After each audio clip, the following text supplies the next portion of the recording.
כל מעשים טובים בעזרת השם. לא, תודה רבה. ערב טוב ובשם Hashem. Naaseh ונצליח pour cette soirée un peu spéciale. On est aujourd'hui le 6 du mois d'octobre, בעזרת השם ברach, et nous sommes déjà le He, puisqu'on est passé au lendemain du mois de Tishri. On aura une pensée très forte puisque demain c'est le 7 octobre pour ces 1200 personnes qui ont été foudroyées, massacrées, violées, coupées dans tous les sens. Hashem yikom damam be'ezrat Hashem, Ruach Hashem tenachena began eden elyon, shmor al chayim v'tan mikol tzara m'sukam kol nega machala. Et pour aujourd'hui, ce soir exactement, un shiur be'ezrat Hashem qui a été demandé, acheté par donc son gendre Jonathan Géminez, pour la refoua shlema rapide et urgente de Avraham ben Yosef, pour qui ce shiur est demandé be'ezrat Hashem par le mérite de Hoshea Hanavi, puisqu'on va étudier la Haftara qui correspond à cette semaine. Donc après une opération du cœur, qu'il se réveille bien et sans séquelles, par le mérite de chaque mot que nous allons, be'ezrat Hashem, définir dans ce shiur avec l'aide d'Hashem, en ayant une pensée aussi pour tous les malades chez l'Amenu Israël, les Shuot Venechamot. Vous savez que nous vous avons lu pendant ce Shabbat Kodesh la Haftara de Shuvah, Israël, Ad Adonai Elohecha. Revenez Israël jusqu'à l'Éternel votre Dieu. Mais c'est pas marqué l'Éternel votre Dieu, c'est marqué, Shuvah Israël Ad Hashem Elokecha, l'Éternel votre Dieu. Et c'est là que je voulais faire une pointe, c'est qu'il n'y a pas marqué votre Dieu l'Éternel, et là, ce qui nous attend, c'est Midat HaChesed, Konem Kol Yud Kevavke, et ensuite Elohecha. Comme quoi que Akadosh Baruch Hu, quand il demande justice, par exemple, quelqu'un vient de demander pardon, parce qu'il t'a volé quelque chose, il te dit voilà, je viens de demander pardon parce que je t'ai volé. Qu'est-ce que tu lui dis? Rends-moi et je te pardonne. Akadosh Baruch Hu, il te dit tu m'as demandé pardon, déjà je te prends dans les bras. Et ensuite, on essaie de régler nos comptes. Et si tu ne peux pas rembourser tes dettes, Yom Kippour le fera pour toi. Alors, je ne sais pas si vous comprenez l'exemple qu'on vient de donner, mais il est assez phénoménal. Un homme, par exemple, on va dire Réhouven vole de l'argent à Shimon, une grosse somme d'argent. Il vient lui dire regarde, je suis venu te demander pardon. Il lui dit quoi? Tu m'as demandé pardon? Shuvah Ad Hashem Elokecha. Tu demandes à Dieu pardon. Il te prend tout de suite. Et pourquoi marquer le Echa après? L'Éternel ton Dieu. Parce qu'il faut que tu rembourses ta dette. Oui, mais les $1 million que je t'ai pris, je les ai dépensés, je les ai plus. Il dit, c'est pas grave, tu sais quoi? J'ai un coffre-fort qui s'appelle Yom Kippour. Il va payer pour toi toute ta dette de l'année. C'est ça Yom Kippour, que vous compreniez un petit peu. Alors justement, c'est ce qu'on va essayer de comprendre. Et il dit comme ça, prenez avec vous des choses. C'est-à-dire que vous voulez passer une bonne année, tout ce que vous achetez, vous le payez. Acheter une baguette, tu la payes. Faire une maison, tu la payes. Une voiture, tu la payes. L'essence, tu la payes. Ouais. Prenez avec vous des varim. Et là, on a une allusion extraordinaire à propos des 10 jours de Teshuvah. Il y a marqué, Kar itra davar, pas une chose, des varim, ça veut dire que tu dois prendre 2 mitzvot avant de rentrer dans la fête de Kippour. 2 mitzvot, tu dois prendre sur toi. Comme on a fait un tour de table chez nous à la maison, j'en profite pour remercier mon épouse qui a reçu, comme des princes, Baruch Hashem, Blissov, chaque table était archi pleine. Et donc, moi je m'occupe du côté spirituel aussi, même si j'aide un peu mon épouse. Et voilà qu'est-ce que tu prendrais sur toi? Quelle est la mitzvah que tu aimerais prendre, que tu n'as pas réussi à prendre? Il y a des jeux comme ça, sympathiques. Et là, il y a marqué Devarim. Meut Rabim Shtaim. Le minimum du pluriel, c'est 2. Donc, combien de prendre une mitzvot avec nous, qu'on n'a pas fait l'an dernier? 2 mitzvot en plus. 2 mitzvot, chacun, comme il le pourra, ou comme il l'acceptera. Moi, je ne conseille pas de dire ben neder, pas faire de neder, parce qu'on ne sait jamais. Mais c'est ce qui est marqué. Veshuvu el Hashem. Et maintenant que vous avez ces 2 choses-là dans les mains, que vous venez pas les mains vides, dans chaque main, vous avez un cadeau à dire Hashem. Voilà, je prends sur moi, par exemple, j'ai n'importe quoi, la cache-route, je prends sur moi ceci, la tsniout, de dire les bénédictions, de faire Birkat Amazon. J'ai 2 choses dans les mains. Tu peux être certain que tu auras une bonne signature pour l'an prochain. La meilleure mitzvah à prendre, comme je l'ai expliqué à tous mes conviés pendant les 2 jours extraordinaires que nous avons passés ensemble de Rosh Hashanah, c'est l'étude de la Torah. L'étude de la Torah, c'est la première mitzvah à prendre, parce qu'elle t'emmènera à faire toutes les autres mitzvot. Et la deuxième chose, travailler son humilité. Une midah dans la Torah, une mitzvah. Si tu travailles ton humilité et tu fais plus d'études de la Torah, tu vas sortir nickel. Pour toi, pour les autres, pour Dieu, pour tout le monde. Et là, il y a marqué ici quelque chose. El Hashem, Imru Elav, Kol Tissa Avon, Bekach Tov, Unchalef Farim Sefatenu, Et donc il nous dit ici que s'il y a des choses que tu dois réparer, mais comme il n'y a pas de Beth Amikdash, donc tu ne peux pas faire de sacrifice, étudie Masechet Yoma, entre autres, étudie Zvachim, où on parle justement des sacrifices, entre autres, il y a beaucoup d'autres Gmarot qui font des allusions à ça, et le fait de l'étudier fera la kapara de tes fautes. Et là d'un coup, Ashur, lo yoshinu al-sus, lo nirkav. Et là, il y a quelque chose de très bizarre qui est marqué. On a envie de dire quel rapport. Ashur. Ashur, c'est un pays. Mais c'est aussi un roi. Le roi d'Ashur. Qui s'appelait Sancheriv. Dans la Gemara de Masechet Sanhedrin, le Daf Tzadidalet. Là-bas, on voit l'histoire de Ashur. Il dit comme ça. Écoutez bien, c'est très important parce qu'on va expliquer quelque chose qui s'adresse pour les malades, qui s'adresse pour le peuple d'Israël, qui s'adresse pour la sécurité d'Israël. Écoutez bien ce qui a marqué. Ce que je vous lis, c'est pas de moi. Je vous transmets une étude, je parle aux juifs, essentiellement dans cette étude. Maintenant, s'il y a des non-juifs qui veulent écouter, ils peuvent, mais d'ailleurs c'est un message aussi pour eux, d'une certaine façon, sur un combat extraordinaire qui a lieu dans le monde d'en haut et qui a lieu dans le monde d'en bas. Ashur, lo yoshinu al-sus. Ok? Ashur ne nous a pas sauvés sur le cheval, parce qu'on n'est pas monté dessus. Je tourne la page.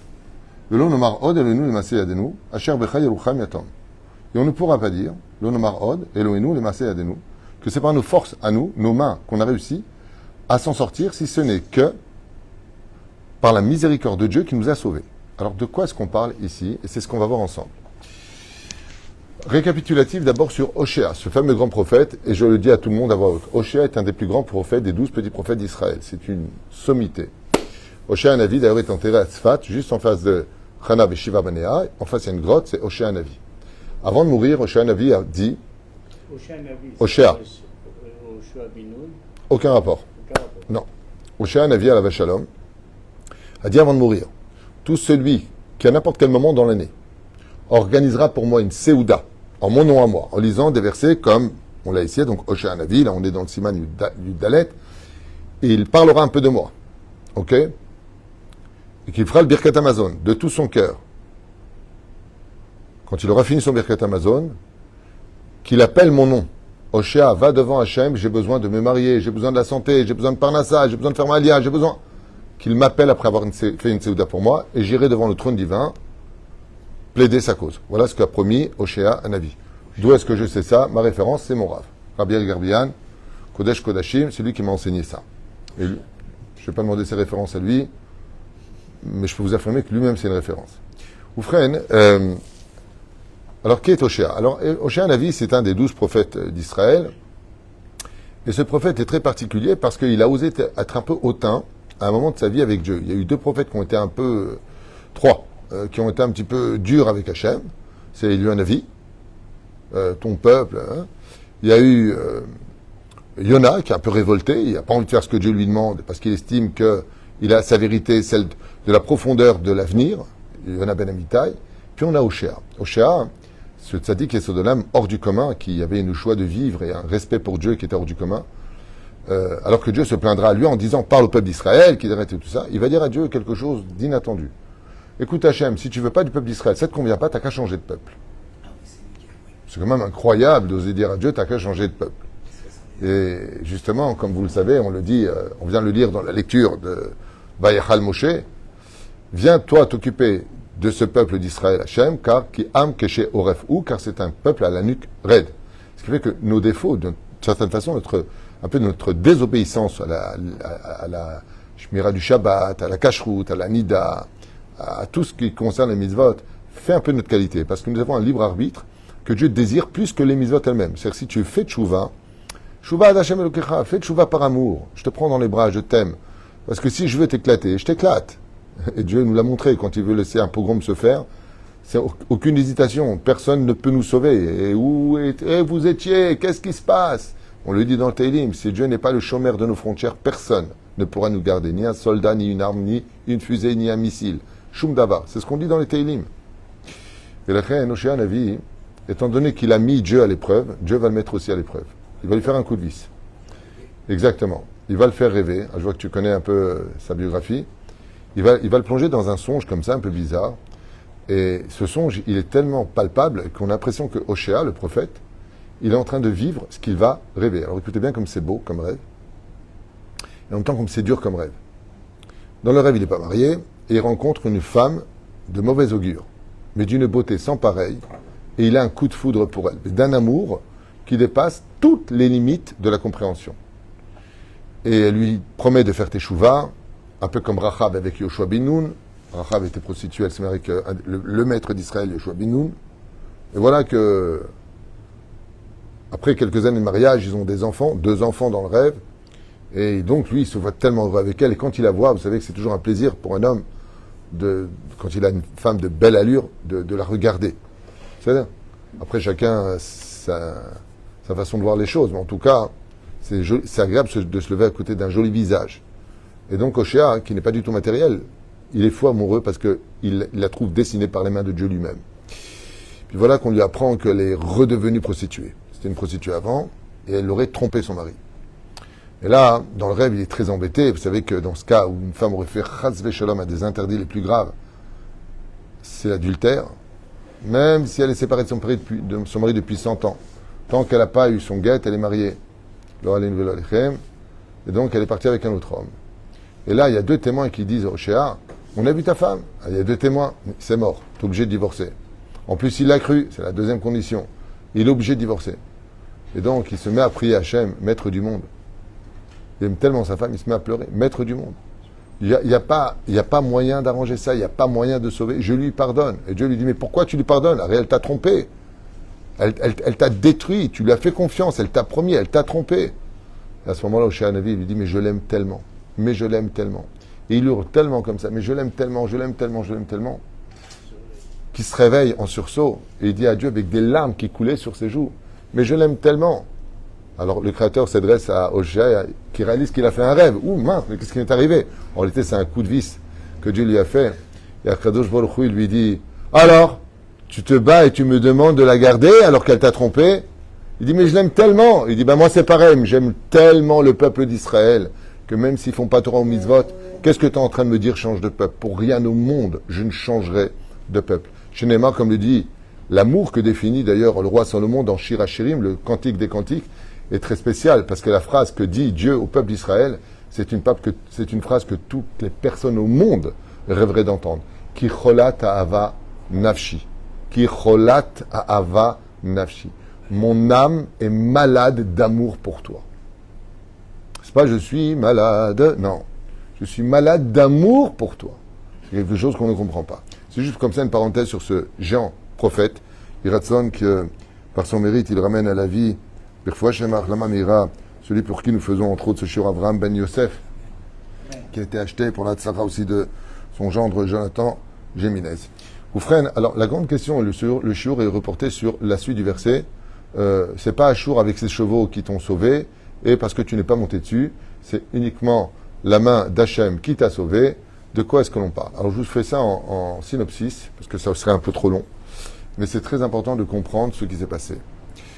Le roi d'Achour, qui s'appelle Sancheriv, est venu avec 185 000, comme c'est marqué d'ailleurs dans le texte, généraux d'armée en chef. Donc 185 000 généraux, ça veut dire qu'il y aurait eu 185 000 armées. 185 000.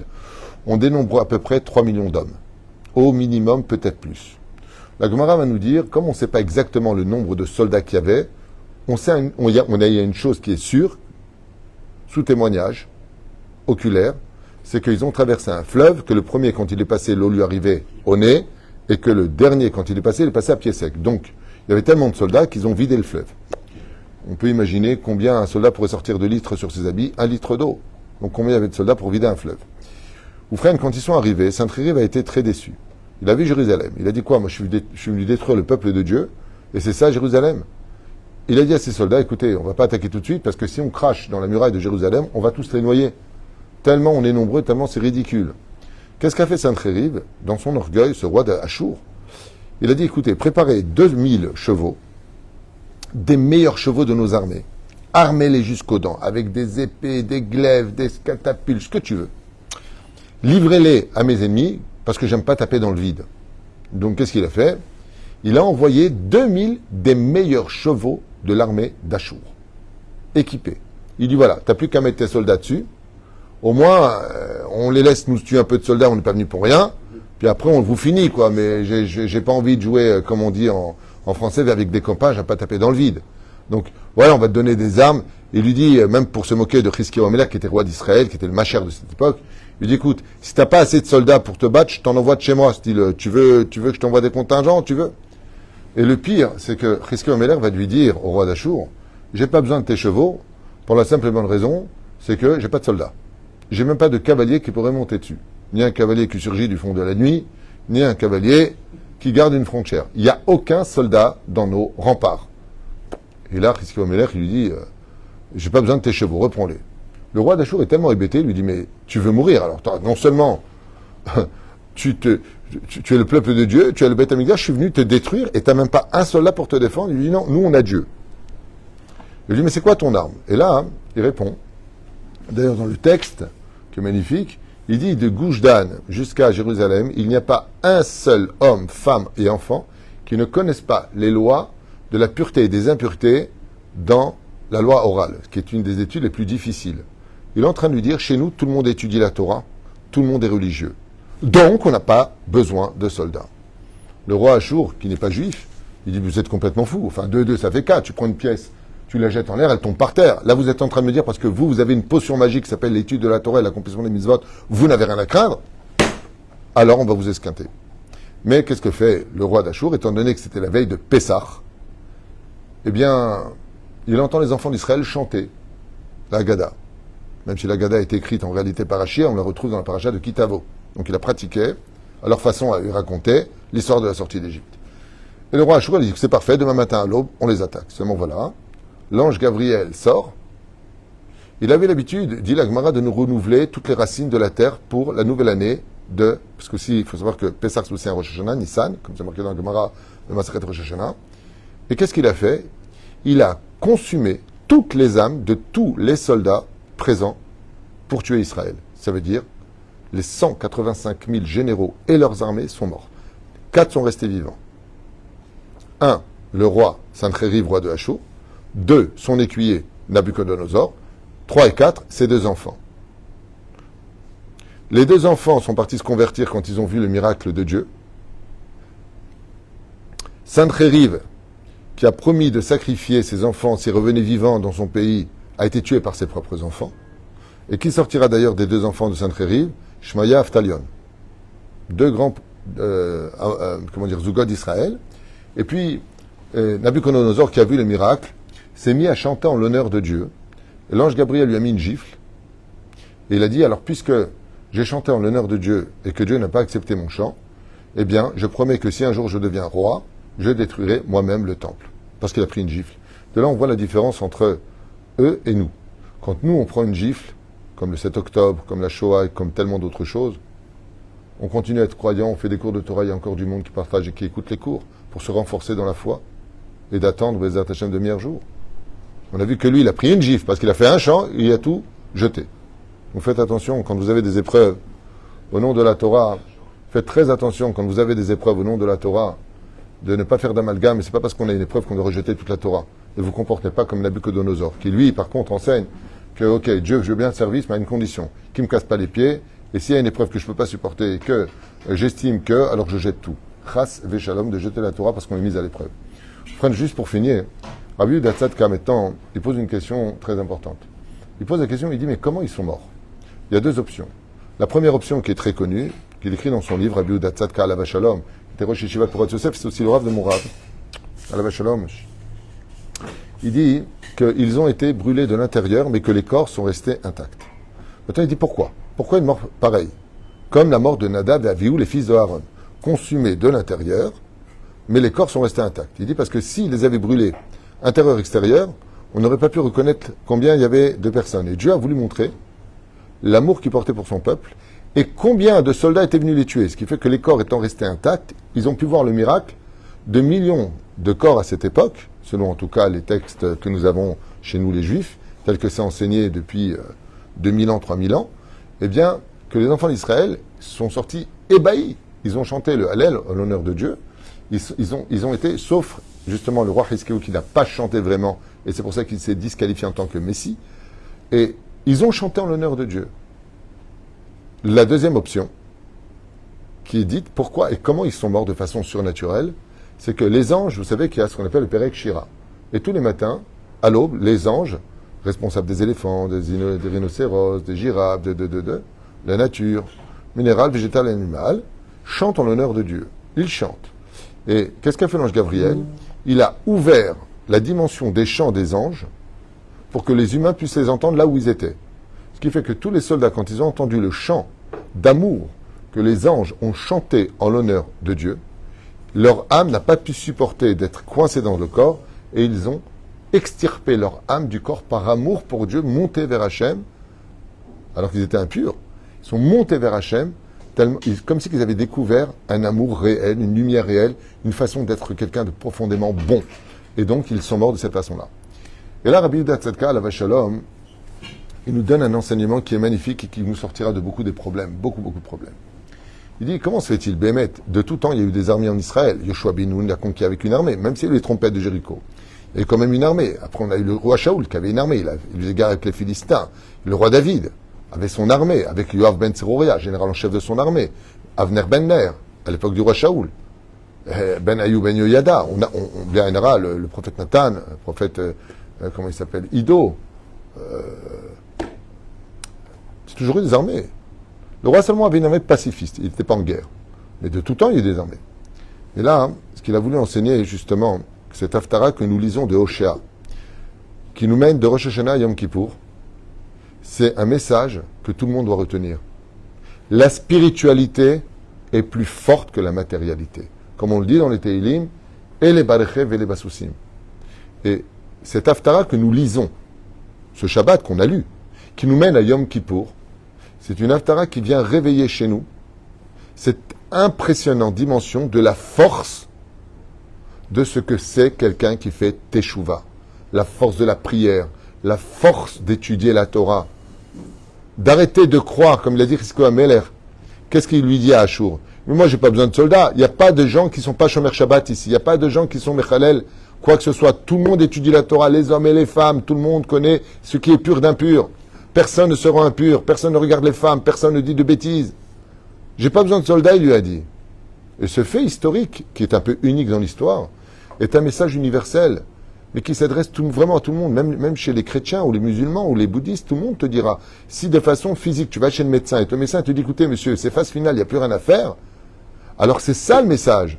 C'est ok, peut-être que physiquement, il n'y a plus rien à faire, mais spirituellement, est-ce qu'on peut faire quelque chose? Et on a des histoires dans toutes les religions, ceci étant, dans tous les milieux, que des gens qui sont devenus un peu plus spirituels ont été capables de changer des situations qui sont devenues inexplicables, irrationnelles, incompréhensibles.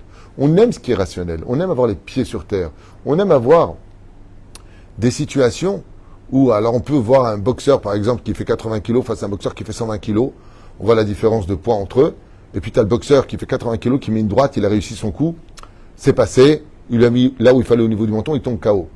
Mais malgré tout, c'est pas une généralité.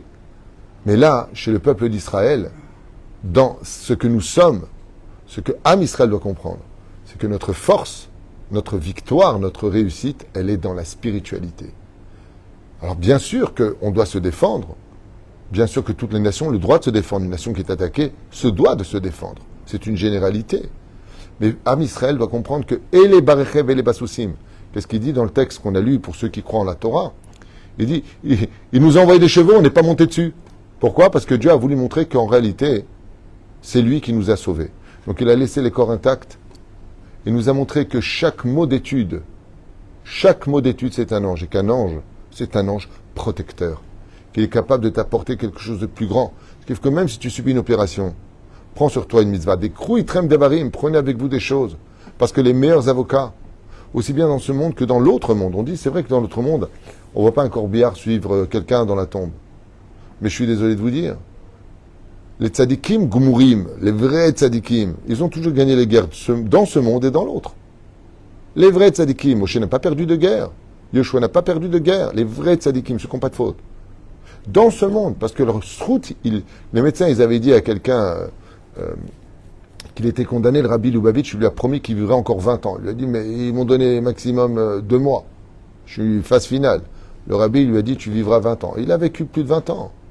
Le tzaddik Gozer. Mais d'où ça vient? Pourquoi il est médecin? Lui, il a fait 7 ans d'université pour être généraliste? Non. Baba Saleh, quelqu'un vient le voir avec une histoire que tout le monde pourra lire dans sa biographie. Il a le cancer de l'estomac, phase finale. On est dans les années 80. Et ils lui disent, écoutez, rentrez chez vous, il n'y a plus rien à faire. Baba Saleh, il le voit en train de pleurer, il lui dit, bois avec moi de l'arak. Il dit, vous voulez que je meure? Il lui a dit, non seulement tu ne meurs pas, mais même pas d'eau avec. Et il lui a répondu devant tout le monde, avec un sourire, il lui a dit, tu mourras uniquement le jour où je mourrai. Il lui a souhaité une longue vie. Il lui a souhaité longue vie. Mais d'où ça vient cette force d'aller voir des tzadikim, le Rav Kanievski, le Rav Shteyman, le Rav Ovadia? La femme ne peut pas avoir d'enfant de façon rationnelle. Il lui a dit, puisque vous m'avez bien accueilli ce Shabbat, je vous promets Ben Zachar, dans 9 mois, je suis sur la chaise. 9 mois plus tard, le Rav Ovadia est assis sur une chaise de Eliyahu Hanavi, Zachor Letov, du Sandak, et voilà ce qui se passe. Mais d'où ça vient? Et ça, c'est le message qu'on doit apprendre à Yom Kippour. La parnassa, c'est pas toi qui l'as fait en te levant le matin. Bien sûr que tu dois te lever le matin. Bien sûr que tu dois travailler. Mais ce n'est pas ton travail qui t'apporte ta parnassa. Combien de gens travaillent et s'endettent? Combien de gens travaillent depuis des mois n'ont pas ramassé un shekel, pas 1 euro? C'est pas ce que tu fais qui t'apporte, c'est la bracha d'Hachem. Et c'est ça qu'on doit absolument comprendre dans ce message, c'est que quoi qu'on ait dans la vie, mets toujours cette lumière spirituelle parce que c'est elle qui te fera gagner la guerre, comme je vous l'ai lu. Donc voilà, je vous montre le livre, on est purement dans la Torah. Purement dans la Torah. Et ce texte-là, je me devais de le partager avec vous. Shuva Israël ad Adonai Elohecha ki chashalta ba'avonecha. Reviens jusqu'à l'Éternel, ton Dieu rempli d'amour pour toi, parce que si tu n'as pas réussi à évoluer, c'est à cause de tes fautes qui ont créé, si vous voulez, un obstacle. Chrui machem devarim, prenez avec vous au moins 2 mitzvot. Veshevu al Hashem, et revenez vers Hashem. Imru elav, kol tisa avon, et vous direz que chaque faute qui voyage, vekartom shalma farim sefatenu, car par le biais de l'étude de la Torah, vous pourrez réparer toutes vos fautes. Ashur le yeshienu, Ashur ne nous a pas laissé tomber, il est venu pour nous tuer. Il n'a pas dit, ok, je ne fais pas la guerre parce qu'on n'avait pas de soldats. Alsus l'onirkav, et malgré les chevaux qu'il nous a envoyés, il n'y avait pas de soldats à mettre dessus. Car seul la pitié d'Hachem, surtout pour nous les enfants d'Israël, on a le druide, c'est les rabbanim, on a la potion magique, c'est l'étude de la Torah, les mitzvot, on a simtovim, et on a, eh bien, une façon de mettre un terme à la Gaule, dont on parle, la galoute, comme on dit la galoute en hébreu, Gola. Par le biais de l'étude de la Torah. Ce que voulait dire Hoshea Hanavi, ce grand prophète d'Israël, à toutes les générations, et c'est ce que je voulais partager avec vous, c'est que si la matérialité se palpe, elle se tient dans les mains et qu'elle fait ses preuves, alors sachez que la spiritualité, si on ne peut pas la palper, c'est parce qu'elle est tellement grande qu'on n'aurait pas assez de bras ni de force pour la lever. Et c'est ça qu'on doit travailler à la veille de Kippour. Vous voyez, Kippour arrive, on va rentrer comme des anges. On ne fait rien à Kippour. Rappelez-vous 1973, la guerre de Kippour. Toute l'armée d'Israël était dans les synagogues, sous les talits. Golda Meir avait été prévenu d'une éventuelle possibilité d'une guerre qui viendrait de 3 pays, la Syrie, l'Égypte et, je crois que c'était l'Iran, je ne me rappelle plus. Non, c'est 3 pays, peu importe, je ne vais pas dire. La Jordanie, oui, merci, j'ai oublié. Et on a été attaqués, et ils sont rentrés dans les frontières. Et comment c'est possible? On était sous les talits. On n'était pas avec des armes. Le temps qu'on se soit organisé, il nous a fallu plus de 5 heures. Ils ont rentré et envahi le pays d'Israël. Ils sont rentrés le jour de Kippour. Et on les a repoussés encore plus facilement que à 1967, la guerre des 6 jours. Pourquoi? Parce que le jour où Bezrat Hashem on arriva à comprendre ce message, que c'est la Torah qui nous sauve, que c'est ceux qui étudient la Torah qui peuvent faire vivre nos soldats, que Dieu les protège, qu'on ait la paix dans le monde, Bémet, qu'on apprenne enfin à revivre en paix, que Bémet vienne la Géoula, que tout le monde se sente bien, heureux de vivre, qu'on dise stop à toutes ces injustices et surtout à tous ces mensonges historiques qui ont pénétré carrément le sang, même pas l'esprit, de tellement de gens ignorants qui se persuadent aujourd'hui de ce qu'on leur met dans la tête, alors que l'histoire, la vraie histoire, en est tout autre. N'oubliez pas le cours que j'ai fait entre la réalité et la vérité. Une réalité n'a rien à voir avec la vérité. Je peux créer une réalité, mais est-ce la vérité? Je te pousse dans l'eau. Je dis, t'as vu? T'es mouillé. Est-ce une réalité? Oui. Mais est-ce la vérité? Non. Tu m'as poussé dans l'eau. C'est ce que créent les gens, malheureusement. Et j'espère qu'avec l'aide d'Hachem, on arrivera à comprendre que ce jour de Kippour, qui est le jour pratiquement le plus élevé de l'année juive, c'est le jour du grand pardon. C'est le jour où on enfin, alors qu'on ne va rien faire de spécial, juste prier pendant 25 heures. Prier pendant 25 heures. Et ça, c'est capable de tout renouveler pour nous. Notre mazal, on se sent bien. Vous avez remarqué qu'après Kippour, bizarrement, alors qu'on a jeûné, on se sent bien. Comme si on était héroïque d'avoir passé une journée. Une journée où le monde matériel n'a pas une seule syllabe à prononcer. Voilà ce que nous coûte la joie. Voilà ce que nous apporterait la victoire d'un peuple qui a été choisi au Arsinaï pour vivre dans la matérialité la plus belle et la plus grande de toute spiritualité, la Torah, ses mitzvot et ses actions. Baruch Adonai l'olam. Amen, amen. Ken. Il y a une dame qui dit voilà, est-ce qu'on doit, on dit qu'il ne faut pas aller à la synagogue à Kippour, que doit-on faire? Je ne sais pas de quoi elle parle. On ne doit pas aller à la synagogue à Kippour. Peut-être que là où il y a des dangers. Je ne sais pas de quoi on parle. En tout cas, nous, on va à la synagogue à Kippour.